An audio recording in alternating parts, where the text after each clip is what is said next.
சிறுகடிக்க ஆசை சீரியலில் அடுத்த வாரத்துக்கான எபிசோடில் விஜயா இருந்துட்டு ரொம்பவே வருத்தத்தோடு இருக்காங்க. ஏன்னா அண்ணாமலையும் பரசோட சேர்ந்துக்கிட்டு மொட்டை மாடியில் போய் படுத்துக்கிறாங்க.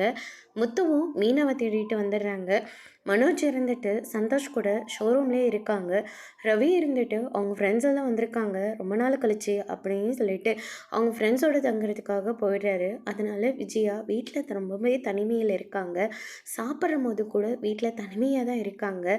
சாப்பிடும்போது எல்லாருமே ஒட்டுக்கா இருந்து சாப்பிட்டது. அதுக்கு அடுத்ததாக அம்மாச்சி ஊர்லேருந்து வந்தபோது எல்லாருமே அவங்கவுங்க ஒய்ஃப்காக சாப்பாடு செஞ்சு கொடுத்தது. அது எல்லாருமே ஒட்டுக்கா உட்காந்து சாப்பிட்டது. அம்மாச்சியோட பிறந்த நாளை ரொம்பவே கிராண்டாக கொண்டாடினது. வீடு ஃபுல்லாக ஆளுங்க இருந்தது. இப்படி எல்லாத்தையும் ஃபீல் பண்ணிக்கிட்டு இருக்காங்க. விஜயாவுக்கு கை அடிபட்ட போது மீனா பார்த்துக்கிட்டதும் மீனை இல்லாமல் ரொம்பவே ஃபீல் பண்ணிக்கிட்டு இருக்காங்க நம்ம விஜயா. அதோட இன்னைக்கான ப்ரமோ முடிச்சிருக்காங்க.